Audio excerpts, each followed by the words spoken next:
Congo and Rwanda as they sign a historic peace agreement brokered by President Trump. This comes after ministers of the two African nations signed a preliminary peace agreement and economic pact at the White House back in June. Here to discuss is spokesperson for the government of Rwanda and official member of their delegation to the White House with the peace signing with President Trump, Yolanda Makolo. Yolanda, thank you so much for joining me today. How historic is this, and how did it all come together?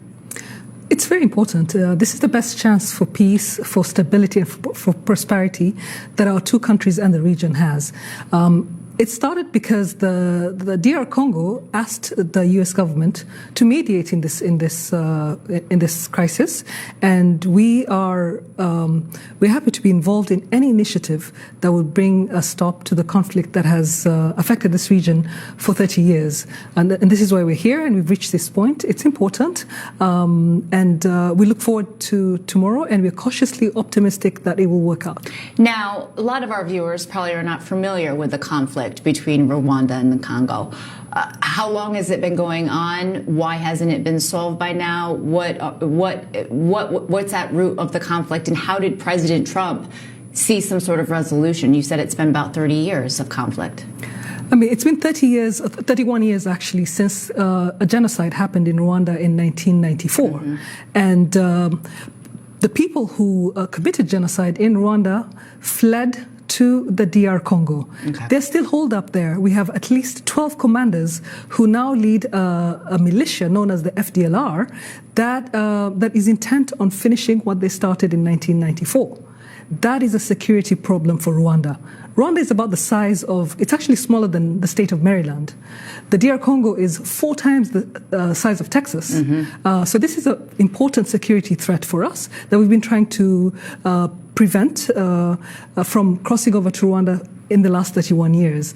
This is the source of the problem. The Trump administration has come into this in the right way, because they're focusing in the mediation on the real problems, on the real obstacles to peace, which is that security problem, the militias that are in Eastern Congo, because the conflict is in the DRC, not in Rwanda, but it's a threat to us. Mm-hmm. So there's all these forces that are fighting in the DRC, presenting a national security challenge for us on our border. The Trump administration is looking at this, at the root causes, at the political root of this conflict, and at the security imperative that both our country has. But in addition, what is different with the involvement and the sustained engagement of the Trump administration is that they're also looking at the economic opportunity for Rwanda, for DRC, and investment from American companies. That's important to us. It's important to a lot of African countries to get good quality investment in the potential that there is in the region, in mining, in infrastructure, in energy. But we need peace and security first. Well, that is a tactic that he's also deploying in the Middle East to solve conflicts there, an economic incentive as well. So what exactly will be signed or agreed upon tomorrow at the White House? So tomorrow we will sign the Washington Accords between Rwanda and the DRC, and President Trump will witness that.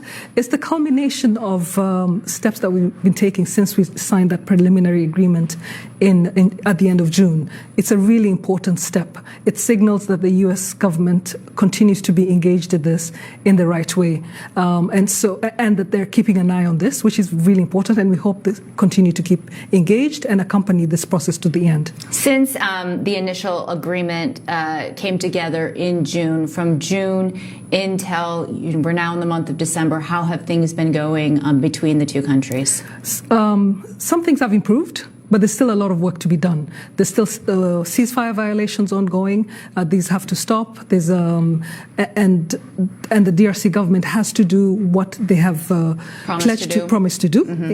Dealing with this group that committed genocide in Rwanda, and then we will be able to relax our defensive measures that are on our border.